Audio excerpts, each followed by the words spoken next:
ng iba't ibang bahagi ng katawan ng ating Panginoon.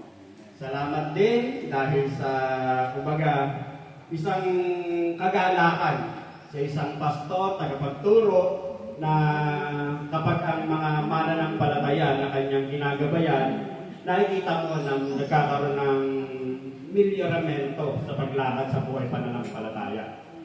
Kaya salamat kasi nga hindi lingid sa akin yung sitwasyon na nangyari kina Brother Benji, Sister Lani, kasi nga kumbaga matagal natin nalagaan sa prayer, pero biblically, ang salita ng Diyos, ang plano natin, iba sa plano ng Diyos. Pero dahil alam natin, nananampalataya tayo, na ang Diyos natin, siya ang may kontrol na lahat.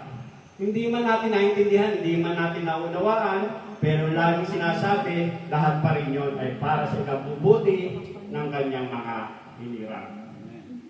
Kaya ngayon, ang ating pag-aaralan, pwede na? Pwede na. Pwede na. Alora, ang ating pag-aaralan ngayon, manggagaling sa aklat ng Lucas, maging sa aklat ng Mateo. Ang sabi nga niya rito sa mabuting balita, hindi maaaring maging alagad ko ang sinumang umiibig sa kanyang ama at ina, asawa at mga anak, mga kapatid, at maging sa sarili niyang buhay ng higit sa akin.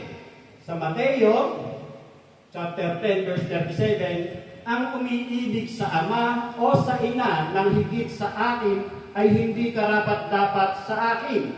At ang umiibig sa anak na lalaki o babae ng higit sa akin ay hindi karapat-dapat sa akin.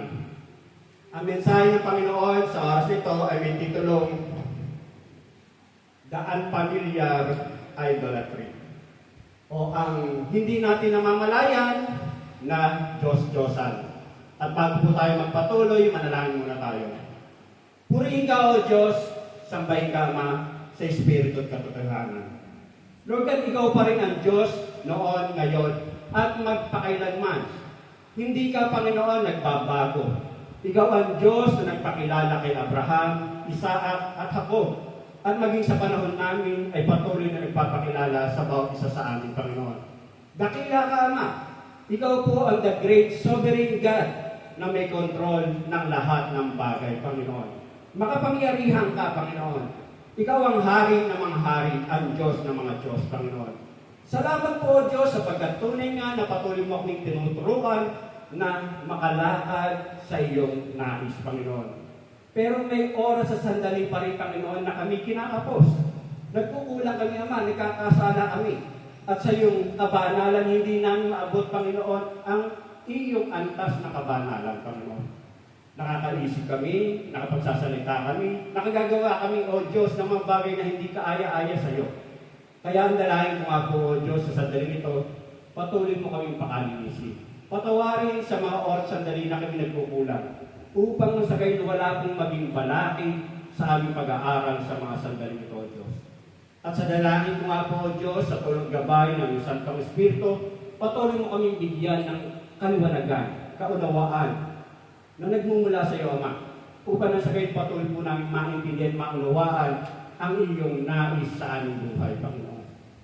Patuloy na dalangin ko rin po na sa tulong gabay mo, tunay nga na ako'y instrumento lamang, Panginoon. May pahayag ko ang iyong nais sa punto na katanggap-tanggap sa iyong patayan, Panginoon. Lord God, patuloy na dalangin ko rin po, O Diyos, na tunay nga, Lord God, hindi lang po namin ito mapag-aaralan. Ang dalangin ko, O Diyos, patuloy na gamitin namin sa data, Panginoon, ang iyong mga salita upang sa kayo makita po kami maging isang mananagumpay na mananampalataya, Panginoon. Salamat po, Ama. Ito po, O Diyos, ang aking isang dalangin na may pasasalamat. In Jesus' name I pray. Amen. At dito nga sa ating pag-aaralan, The Unfamiliar Idolatry, o yung hindi natin namamalayan na Diyos-Diyosan. Kapag sinabi mong unfamiliar, ang sabi nga, hindi mo namamalayan, strange, unknown, hindi mo alam, ika nga. At dito, sa simula pa lamang, alam natin na merong 10 utos ang Diyos na ibinigay sa mga Israelita. Una, dyan, ang sabi niya, you shall have no other gods before me. Pangalawa, you shall not make idols. Kumbaga, huwag tayo magkakaroon ng ibang Diyos maliban sa Diyos na ating pinanampalatayanan. At huwag tayong magkakaroon ng anumang uri ng Diyos-Diyosan. Ngayon, ano nga ba ang Diyos-Diyosan? Pag sinabi mong Diyos-Diyosan o idolatry, is denying God His rightful place in your heart. Kumbaga, itinatanggi mo yung karapat-dapat na lugar ng Diyos sa puso mo, na isang mananampalataya, na isang Kristiyano. Buhay mo, life, and seeking to be your own God, na ikaw, pinipilit mo ang iyong sarili, na ikaw ang siyang maging Diyos ng sarili mo. Pero alam naman natin, kumbaga, sa pagsunod sa kalooban ng Diyos, kumbaga, magkasalungat ang pinaniniwalaan dito sa mundong ito, kasi sinasabi mo, believe in yourself dito sa mundong ito. Pero ang tinuturo ng Diyos, believe in God and follow God's will. Sumunod tayo sa kalooban niya. By making something else more important to your significance, purpose, and happiness than God. Kumbaga, naghahanap ka ng mga bagay na inilalampas mo na dapat ang Diyos ang siyang nasa sa una ng puso ng isang mananampalataya. Ang sabi nga rin dyan, idolatry is giving anything that trust and devotion that belongs to God. Ibinibigay mo yung lahat ng pagtitiwala mo, yung panahon mo, na sa halip ay dapat ay sa Diyos. Katulad nga halimbawa, yung pera, mga ari-arian, kumbaga yan na yung ginodiyos mo. Nadyan yung pag-ibig, nadyan yung beauty and body na masyado mong minamahal ang iyong katawan, pero pupupas din yan, mangungulupot din yan. Nadyan yung fame and prestige, education, intelligence, career, hobbies, political and social causes, ministry, family, at iba pa.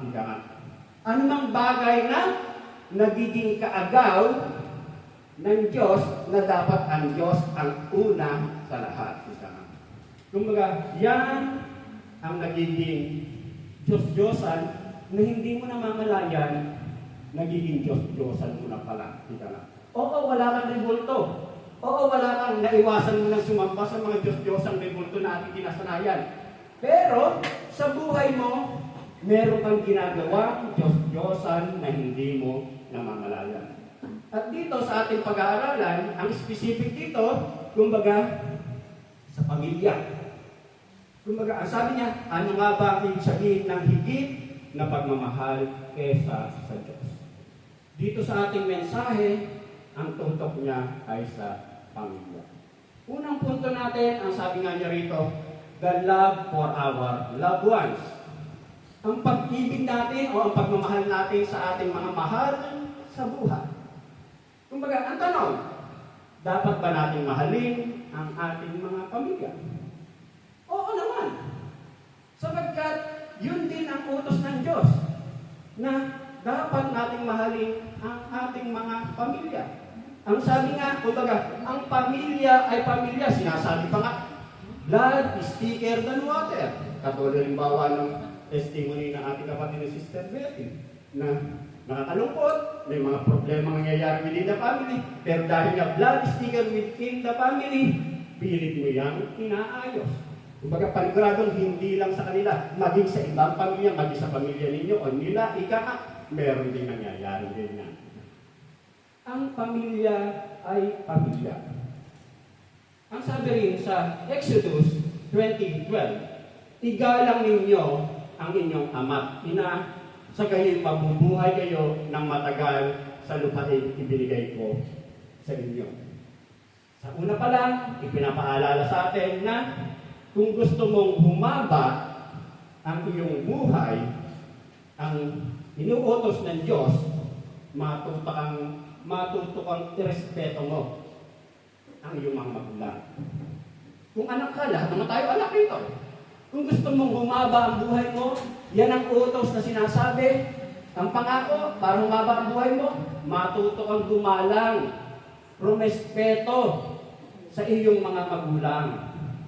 Yan ang unang pinapaalala sa atin. Maging ang sa atin, sa Ephesians 5:25, mga lalaki, ibigin ninyo ang inyong asawa gaya ng pag-ibig ni Kristo sa iglesia. Inihandog niya ang kanyang buhay para rito. Kaya tayong mga tatay, ang sabi, mahalin natin, ibigin natin ang inyong asawa. Hindi ang asawa ni kapitbahay o asawa ng iba. Ibigin. Kahit hindi kaibig-ibig, kahit topakin. Ibigin. Yan ang sabi, mga lalaki. At ang batayan ng pag-ibig, ang sabi, gaya ng pag-ibig ni Kristo sa iglesia. Yun ang standard na dapat gawin ng tatay sa kanyang asawang babae. Dapat ang pagmamahal na gagawin niya, ibibigay niya, ay katulad ng pag-ibig na ginawa ni Kristo sa kanyang iglesia. Ano yun? Inihandog niya ang kanyang buhay para sa iglesia. Ibig sabihin, ikaw tatay, handa ka rin magsakripisyo para sa asawa mo. Di ba nga? Yan ang standard na hinihingi ng Diyos sa mag-asawa. Ngayon, sa verse 24, bago dumating dyan, ang sabi, kung paano nasasakop ni Kristo ang iglesia, gayon din naman, ang mga babae dapat pasakop ng lubusan sa kanilang asawa. Kumbaga, yung mga asawang babae naman, kumbaga, ang utos ay dapat magpasakop sa kanilang asawa. Hindi rin sa asawa ng iba. Kumbaga, huwag kayong umapit sa asawa ng iba. Ang sabi. At ang sabi, ang mga babae dapat pasakop ng lubusan. No limit. Kumbaga, hindi yung ito lang part na ito ang pasasakop mo. Kumbaga, lahat ay dapat kang magpasakop asawang babae sa asawa mong lalaki. At ang batayan din, kumbaga, ay kung paano nagpapasakop ang iglesia sa ating Panginoong Jesucristo. Sa atin, katatapos lang yung anniversary natin. Kumbaga, bakit naging matagumpay ang ating anniversary? Bakit naging maayos ang ating anniversary? Kasi nagpasakop tayo kanino? Sa Diyos. Sa ating Panginoong Jesucristo, lahat tayo kumilos. Kasi ang ating tunay na pinaglilingkuran ay ang ating Panginoong Jesucristo. Kumbaga ganon. Kung si lalaki, ibigin niya ang kanyang asawang babae, si babae magpasakop sa kanyang asawang lalaki. Kumbaga, yung mga anak, ang sabi, mga anak, sundin ninyo ang inyong magulang, alang-alang sa Panginoon sapagkat ito ang nararapat. Kumbaga, mga anak, kumbaga, yung mga magulang nyo, dumanas din na maging anak yan. Naging matigas din ang ulo niyan. Ngayon, may experience yan. Pinapaalalahanan na kayo na huwag na kayong dumaan dyan para huwag na kayong magkamali. Kaya sabi, sundin ninyo ang mga paalala ng inyong mga magulang. Sapagkat yan ang nais ng Diyos. Kumbaga, dito makita natin na ang Diyos, kumbaga, makita natin na itinuturo rin niya ang pagmamahal sa ating pamilya. At dito makita natin na doon sa text natin na hindi sinasabi ni Jesus na huwag natin mahalin ang ating mga pamilya. Hindi niya sinabi. Ang sinasabi niya, ang nais lang niyang ipahiwatig o nais niyang ipaunawa o binibigyang diin niya na kung ang ating ugnayan o relasyon sa ating pamilya ang siyang magiging hadlang sa ating paglilingkod, pagsunod, paglakad sa ating Panginoong Diyos, sa ating Panginoong Jesucristo, dapat mas pipiliin natin ang sumunod sa ating Panginoong Jesucristo. Yon ang hinihingi ng Diyos. Kasi kuminsan, yung pamilya natin, yan ang nagiging dahilan kung bakit hindi ka nagpapatulong. Hindi ko na babanggitin, halimbawa, doon sa Christmas, sa anniversary natin, meron dapat kasama na sa presentation, pero hindi siya nakasama. Bakit? Kasi naging hadlang yung kanyang ginitory para umaten sa anniversary natin. Ganon. Ang sinasabi rito na ang pagmamahal natin, pagsunod natin, kumbaga, pagmamahal natin sa ating pamilya, lahat yan nakaugat sa ating pagmamahal sa ating Panginoong Jesucristo. Kaya nga sinasabi, di ba, Mark 12:30, love the Lord thy God with all your heart, with all your soul, with all your mind, with all your strength. Sa mag-asawa, kung minsan yung asawang lalaki, sa asawang babae, ang nagiging persecutor. Minsan yung magulang ang nagiging persecutor sa anak. Pero ang pinapaunawa rito, kumbaga, lahat-lahat dapat ang prima dituto ay ang ating Panginoong Jesucristo. At ang sabi, kumbaga, kapag ang relasyon ng tao sa kanyang pamilya o sa kapwa niya ay ito yung nagiging hadlang sa kanyang paglakad, sa kanyang paglilingkod, sa kanyang pagsunod sa kalooban ng Diyos, ito ay nagiging makabagong uri ng idolatry.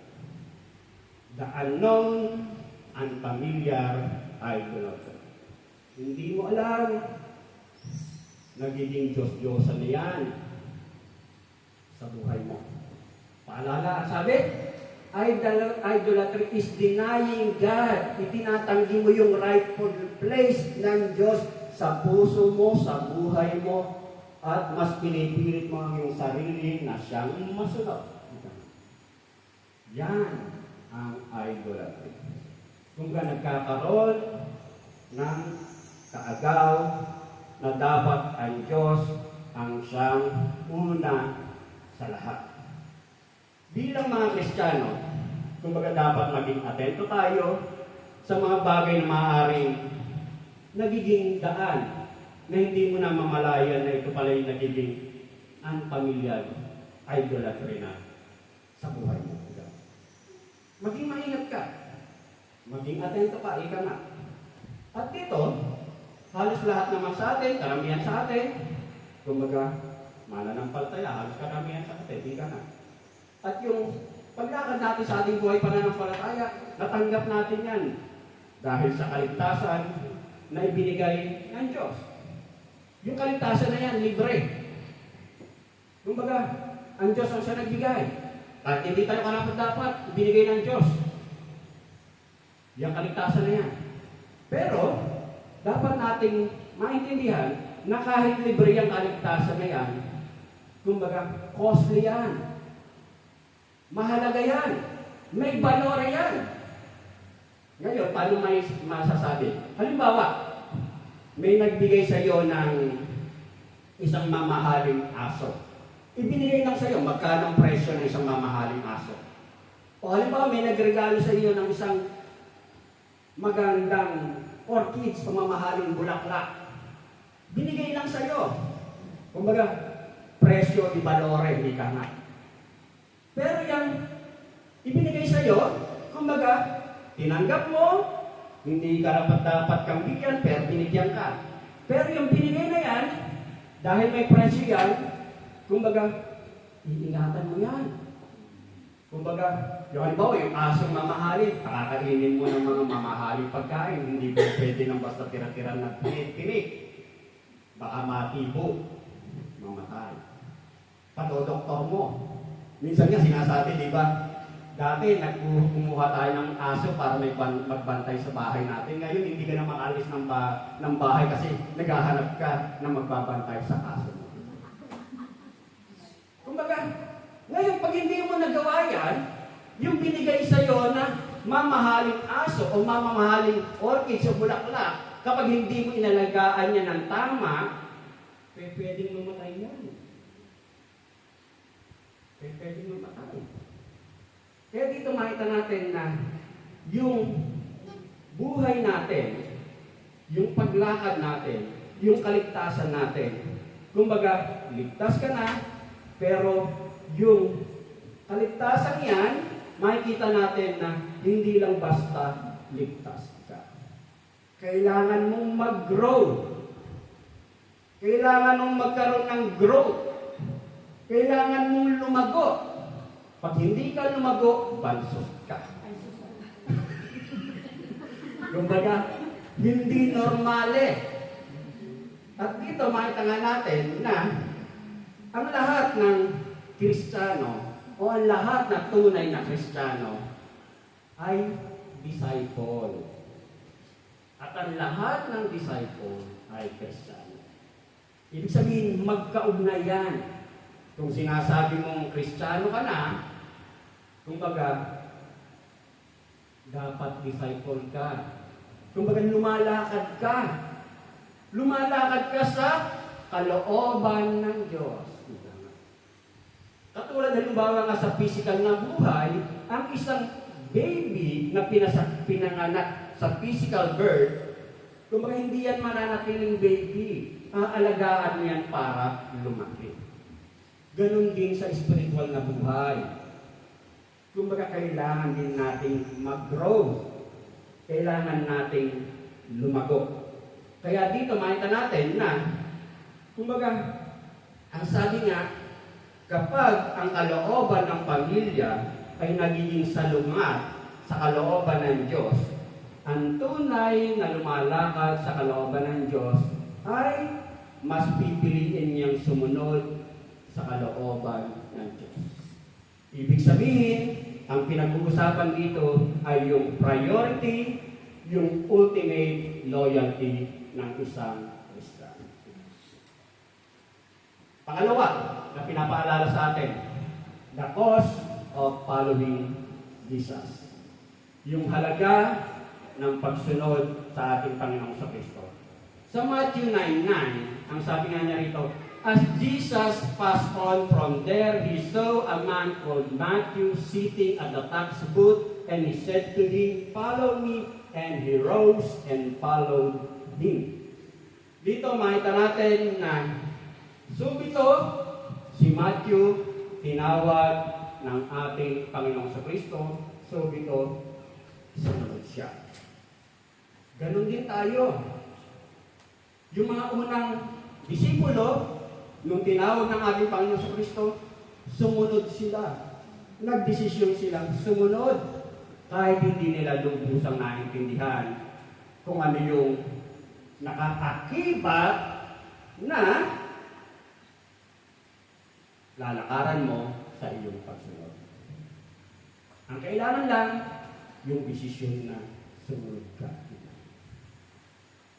At dito, yan yun nung tinawag ng ating Panginoon Kristo si Matthew. At dun nga sa second text natin, dun sa supporting verse natin, ang sabi nga, sa 10:37 ng Matthew, ang umiibig sa ama o sa ina ng higit sa akin ay hindi karapat-dapat sa akin, at ang umiibig sa anak na lalaki o babae ng higit sa akin ay hindi karapat-dapat sa akin. At dun sa chapter 14 ng Lucas na ating pinag-aaralan, kumbaga yung dalawang verse na magkaugnay, makikita natin na yung Luke 14, sa mabuting balita, ang pinakantitulo niya ay yung pagpakasakit na hinihingi ng pagiging alagad. Ibig sabihin, yung sakripisyo, pagpapakasakit na kasama sa pagiging alagad, disipulo ng ating Panginoong Kristo. At ang sabi ko nga kanina, kung tinuturing mong Kristiyano ka, magkaugnay ang Kristiyano at ang pagiging disipulo o alagad.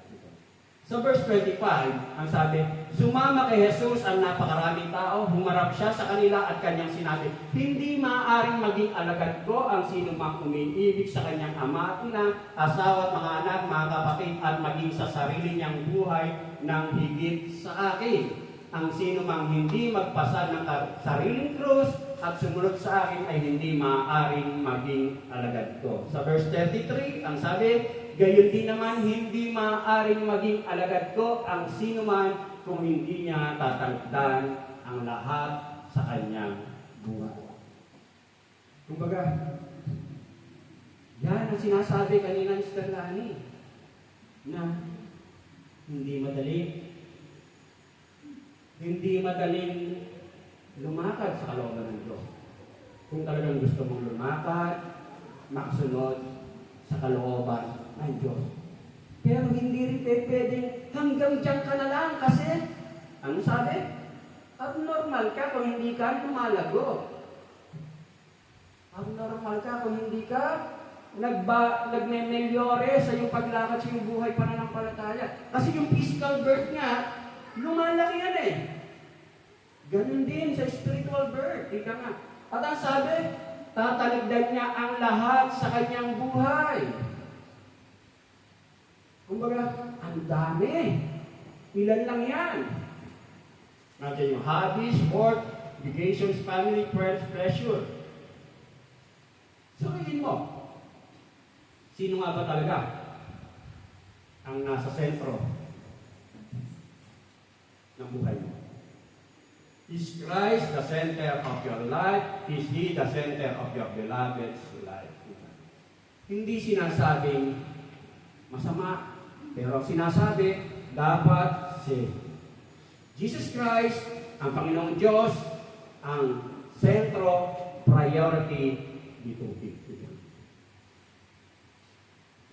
Dito, ang sabi, ang Diyos ang nararapat na una sa puso natin sapagkat mula sa Kanya nagmumula ang tamang pagmamahal sa pamilya.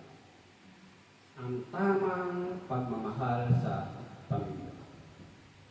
Kung maaalala natin, si sacerdote Eli, meron siyang 2 anak sa Old Testament. Naglilingkod. Pero yung paglilingkod nila, pagsalangsang. Hindi nila binigyan ng halaga yung kabanalan ng Diyos na kanilang pinaglilingkuran. Yung kabanalan ng kanilang paglilingkod. Sinasalangsang nila yung alay na dapat ay kay Yahweh. Ngayon, si sacerdote Eli, alam niya yung ginagawang kalokohan ng kanyang mga anak. Pero nagpapatay mali siya si Eli. Bakit? Kasi siguro, bakit siya nagpapatay mali siya? Kasi mas mahal niya yung kanyang mga anak kaysa dapat mas una niyang mahalin ang Diyos. Ano nangyari? Pare-pare silang natayako. Kumbaga, makikita natin na ang tamang pagmamahal sa pamilya ay nararapat mula o nagmumula sa pagmamahal natin sa Diyos. Kapag ang isang tao ay tunay na nagmamahal sa Diyos, kapag ang isang tao o isang mananampalataya ay tunay na nagmamahal sa Diyos, mas nagiging mabuting ama siya, mas nagiging mabuting ina siya, mas nagiging mabuting asawa siya, mas nagiging mabuting anak siya. Bakit? Kasi ang standard niya ay ang Diyos. Kapag ang Diyos ang siyang una sa lahat. Naalala niyo si Job? Sa Job 2:9-10, sinabi ng kanyang asawa, hindi ka pa ba magbabago? Sumpain mo na ang Diyos nang mamatay ka na. Ito yung ugali ng kanyang asawa ni Job. Kasi kumbaga, mayaman si Job, marami siyang anak. Ano nangyari sa buhay ni Job? Lahat ng ari-arian ni Job, kanyang pamilya, kanyang mga anak, namatay. Nagkasakit siya. Anong sabi ng asawa ni Job? Mamatay ka na, sumpahin mo na ang Diyos mo. Pero ang sabi ni Job, ang sagot ni Job, hindi mo nalalaman ang iyong sinasabi. Kaginhawahan lang ba ang tatanggapin mo sa Diyos at hindi pati kahirapan? Sa kabila na nangyari sa kanya, hindi rin nagkasala si Job kahit sa salita. Kumbaga, kapag tutubeli lang ba, yun lang ba ang tatanggapin mo sa Diyos?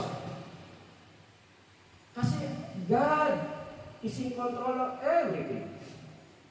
Sa mga oras sa sitwasyon ng buhay natin, sa paglakad mo sa iyong buhay pananampalataya, diyan mo masusubok kung tunay kang nagtitiwala, kung tunay mong tinatanggap na ang Diyos ay may control sa lahat ng bagay. Ina-acknowledge mo ba ang kanyang pagka-Diyos? Let God be God. At yung laging sinasabi, Romans 8:28. Ang lahat ay nagkakalakit-lakit. Ayon siya kabubuti. Sa plano, hinirang ng Diyos. Sa mga oras na hindi tutubene, diyan mo masusubok kung talagang may perseverance ka, may trusting ka, may acknowledging ka. Diyan mo masusubok kung talagang nag-grow ka. Naalala mo, si Luis and Eunice, yung sabi sa 2:15 ng 2 Timothy 1:5, hindi ko nakakalimutan ang tapat mong pananampalataya, katulad ng pananampalataya ng iyong Lola Loida at ni Eunice, na iyong inang natitiyak kung taglay mo pa ngayon ang pananampalataya iyon. Ibig sabihin, yung pagiging magandang halimbawa ni Lola, ni Nanay, sa kanyang mga anak. Kumbaga, ikaw ang tinitingnan. Kumbaga, nagiging mabuti ka bang ehemplo, magbuting example sa iyong mga anak, katulad ni Timothy na naging mabuting example yung kanyang lola at nanay. At nandiyan ang ating Panginoong sa Kristo, inihayag ko rito sa lupa ang iyong karangalan, natapos ko na ang iyong ipinagagawa mo sa akin. Kumbaga, yung commitment na gawin mo, sumunod ka sa kalooban ng Diyos. Sa pagkakatawang tao ng ating Panginoong sa Kristo, alam niya kung ano yung purpose ng buhay niya sa kanyang pagkakatawang tao. Alam niya na hindi tuto, aposto ang kanyang nilalakaran. Pero in the end, alam niya na may ikabubuti yun. Kasi kalooban ng Diyos yun. Kumbaga, ang pinaunawa sa atin ng Diyos sa mga sandaling ito, na ang isang magandang halimbawa na maibibigay mo, kapatid, sa iyong pamilya, ay kung paano ka magiging magandang halimbawa para sa kanila. How to be a good example, hindi lang sa oras na tutubene, maging sa lahat ng sitwasyon.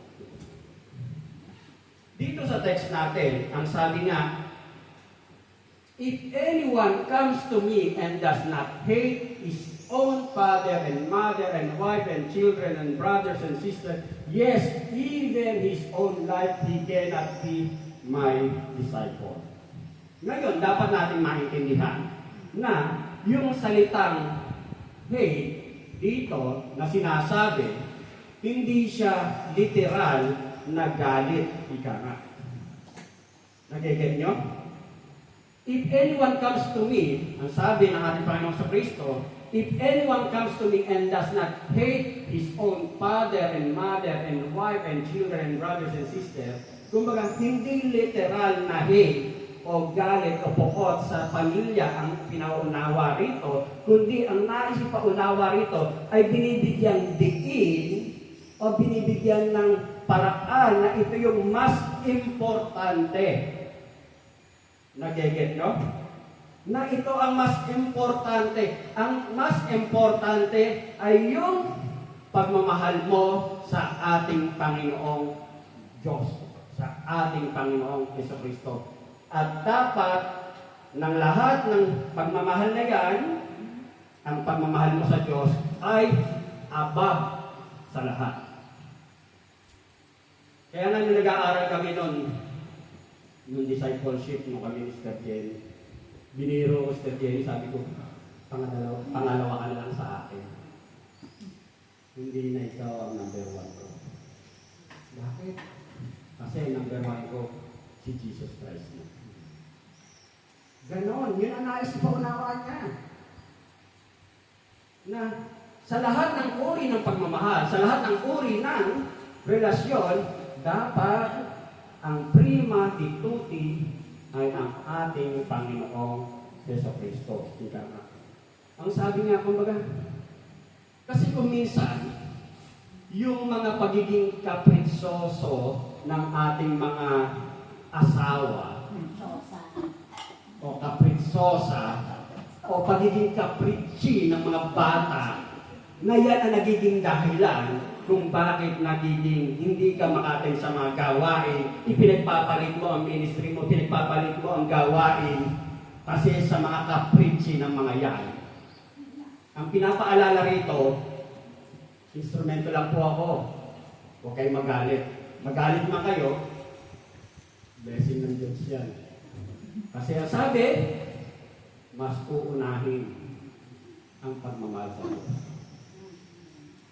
Yung mga ka-preaching yan, kumbaga, ang pinaunawa sa atin, dapat prima dituti ay ang pagmamahal natin sa Diyos. Bakit?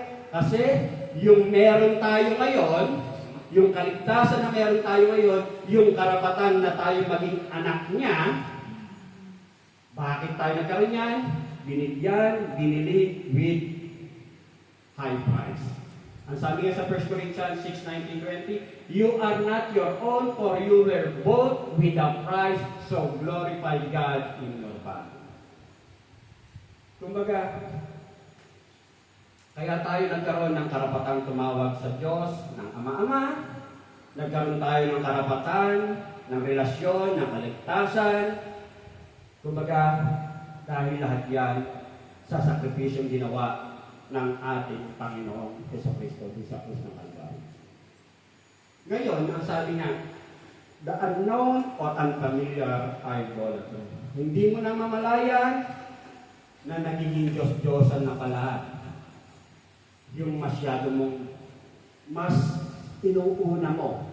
Pero nais pa unawa ng Diyos ngayon sa salita niya, prima dituto above ang Diyos. Kumbaga, ang pinaunawa sa atin na kapag mas pinahalagahan mo sa puntong ito ng text natin, hindi mo alam na nagiging idolatry na siya sa paglakad mo. Kaya nga, unfamiliar, hindi mo namamalayan. Akala mo okay lang, pero sa standard ng Diyos, hindi pala. Pero sabi nga, dapat nag-grow ka. Salamat kung sabi ni Jaire, nasupera na niya yung kanyang 5th year. Pero kung gusto pa niya mag-universita, pwede pa siya. Ano makita natin doon? Hindi tumitigil. Kung sa tingin mo, maturo ka na, abay, hindi tumitigil dyan yung pagiging mature Christian mo. Kasi habang buhay ka, matututo ka sa libelo ng pagsunod sa kalooban ng Diyos. Ang sinasabi, mas mataas ang pagmamahal natin dapat sa ating Panginoon. Ngayon, tingnan natin. May ilang babala na kapag yung mas inuuna mo, hindi ka nagiging atento na yung pagmamahal mo sa pamilya mo ay mas nakahihigit sa nararapat na dapat ang Diyos ang mas nauna. Katulad nga yung kay Eli. Alam na niya yung ginagawa ni Eli. Alam ni Eli yung mga ginagawang kalokohan ng kanyang mga anak, pero binaliwala niya. Maging si Solomon. Nung nag-asawa siya, ang dami-dami niyang inasawa. Ang sabi ng matanda na si Solomon sa 1 Kings 11:4, nahikayat siya ng mga ito na sumamba sa kanilang mga Diyos-Diyosan, hindi siya nanatiling tapat kay Yahweh, hindi niya sinundan ang halimbawa ni David na kanyang ama. Kumbaga, dahil mas pinakikinggan ni Solomon yung kanyang mga asawa, ika nga, hindi siya naging tapat sa paglakad sa kalooban ng Yahweh. Ikaw rin, kapatid, kapag hindi ka magiging atento, kapag hindi ka magiging matatag sa iyong buhay pananampalataya, o sa mga hamon ng buhay sa iyong buhay pananampalataya, o kapag mas sobra ang pagmamahal mo sa pamilya mo, ika nga, hindi mo alam na nagkakaroon ka ng idolatry na hindi mo namamalala. Yan ang pinapaalala sa atin. Bakit yung nagkaroon ng car accident dun sa Pilipinas? Kumbaga siya lang ang lone survivor. Namatay ang kanyang asawa, kahit kamag-anak, kaibigan, asawa. Pero bakit natanggap niya? Kasi, ang sabi niya, ang Diyos ang may control na lahat.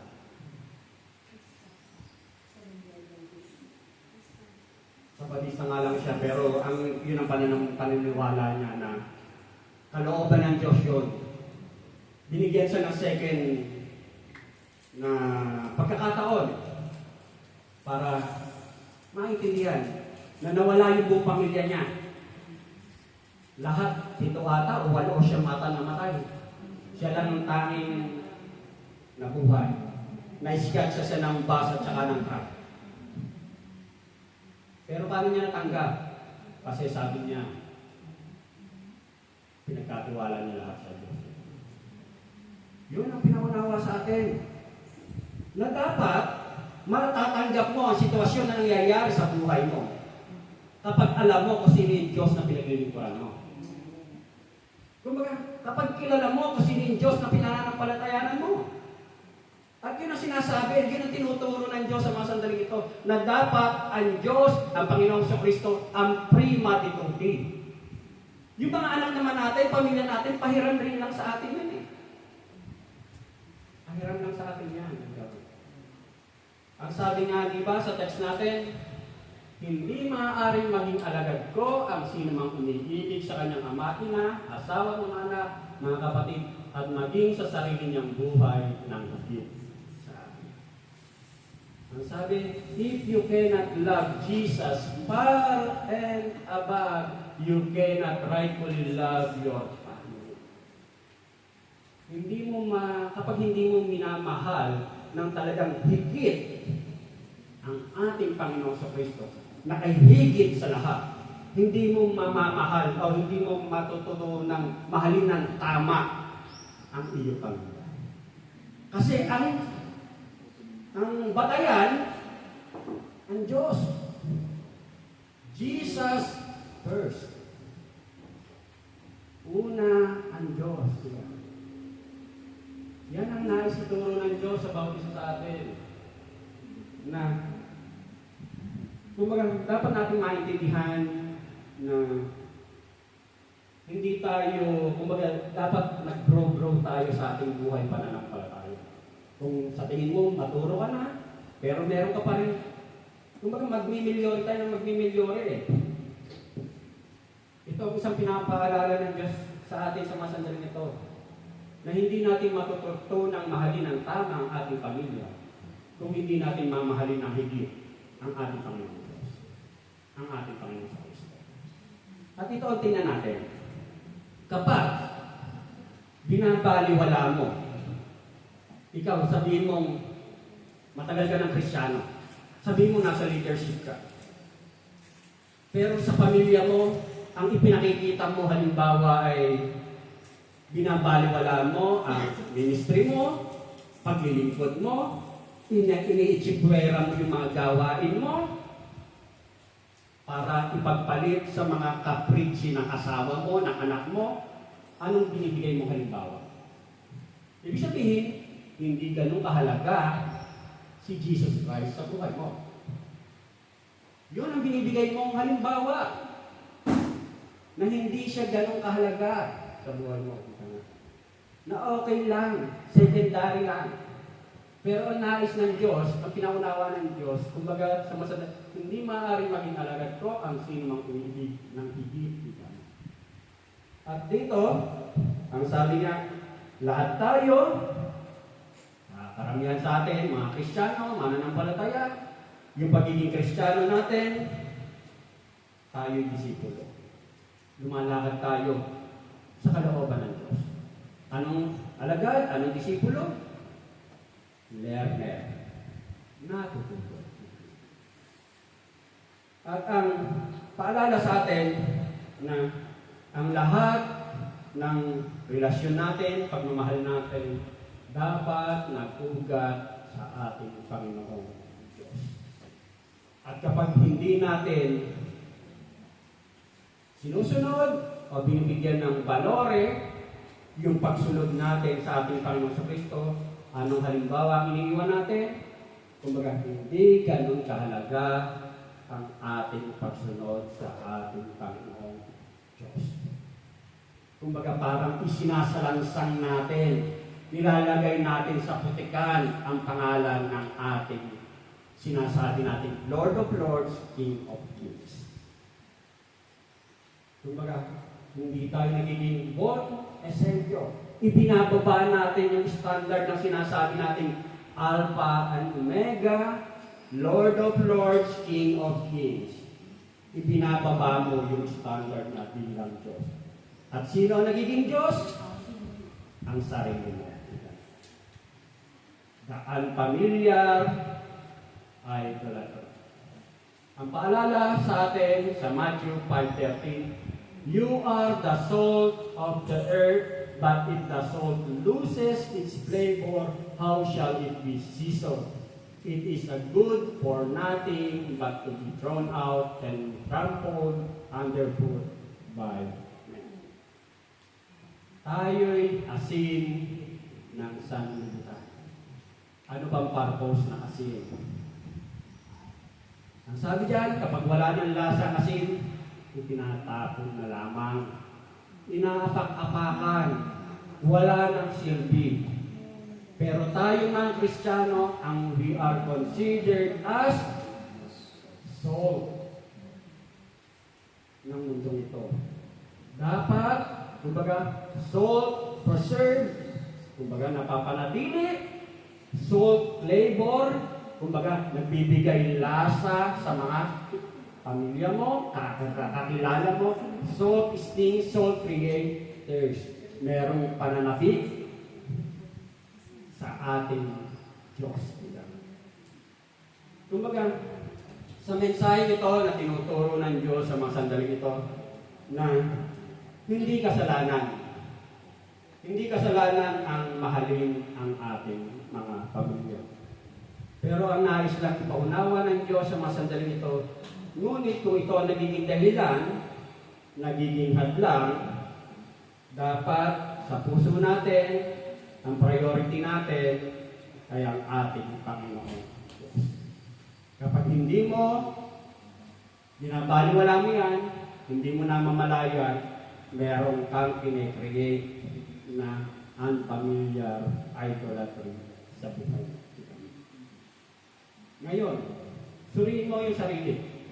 Sino nga ba talaga ang inuuna mo sa buhay mo? At papaano mo mailalagay ang ating Panginoon sa Kristo na sentro, priority ng buhay sa mga relasyon. Sa ating pagtatapos, ang sabi nga niya rito, itong pinag-aaralan natin, Jesus' words here are tough and sobering. Kung matigas, karne, yung tinuturo ng Diyos sa mga sandaling ito. Pero yung karne niyan, mahirap sundin, pero isa siyang pagpapaalala. Isa siyang pagpapaalala na we all fall short, but we must honestly work at applying them to our hearts. Matuto tayo, maging totoo, tapat, bigyan natin ng pagtrabahuhin natin na masunod sa puso't isipan natin, sa buhay natin, yung hinihinging turo ng Diyos. Yung kaligtasan natin, libre. Pero, kumbaga, may hinihingi ang Diyos para makalakad tayo ayon sa standard ng kanyang pagiging Diyos. At dito, ang paalala sa atin, to truly follow Christ, we must consider the cost and put God above everything else. Siya dapat ang nasa sa sentro ng lahat-lahat. Kaya kapatid, kung ikaw ang siyang pinapaalalahanan ito, malamang naman halos lahat tayo ay pinapaalalahanan. Pakinggan mo. He who has ears to hear, let him hear. Kung may pandinig ka, dinggin mo ang paalalang ito. Manalangin po tayo. Purihin ka, Ama, sambahin ka, O Diyos, sa Espiritu at katotohanan. Salamat po, O Diyos, sapagkat tunay nga na napakabuti mo, Panginoon. Tunay nga, O Diyos, na Lord God, nagkaroon kami ng relasyon sa iyo. Nagkaroon kami ng karapatang tumawag sa iyo ng Ama-Ama. Pinagkalooban mo kami, Panginoon, ng mga eternal heavenly riches, Panginoon, na aming kakamtan, Panginoon. At alam din namin, Panginoon, na lahat ng paghihirap sa mundong ito ay pansamantala lamang, Panginoon. Pero hindi namin kakamtan ang lahat ng ito kung hindi ikaw, O Diyos, ang siyang nagbigay ng regalo ng kaligtasan. Tinanggap po namin ito, binigay mo, Panginoon, pero pinapaalalahanan mo rin kami, Panginoon, na tunay nga na habang hinihintay po namin, Panginoon, ang mga kaganapan ng mga pangako nito, O Diyos. Lord God, magmilyori kami, Panginoon. Mag-grow kami, Panginoon, sa paglakad, Panginoon, sa iyong kalooban, Panginoon. Dalahin ko nga po na tunay nga, Lord God, ang mensahe ito na aming napag-aralan, napakinggan. Tunay nga na hindi lang po ito pumasok sa kanang bahagi na aming tenga at lalabas dito sa kaliwa. Bagkus tunay na tanggapin namin ang aming narinig na paalala mo. Tanggapin namin, kingkinin namin, Panginoon, isa pamuhay namin, Panginoon, ang mga paalala nito, Diyos. Upang na sa gayon, tunay nga na makita po sa amin ang kaibahan ng lumalakad sa iyong kalooban. Purihin ka, O Diyos. Sambahin ka, O Diyos. Dakilain ka, Panginoon. Salamat po sa patuloy na pribilehiyong pinagkakaloob mo. Ito nga po, Ama, O Diyos, ang aking samdalangin na may pasasalamat. In Jesus' name I pray. Amen. Patuloy po tayo manalangin. Ipanalangin po natin ang mensahe nating napag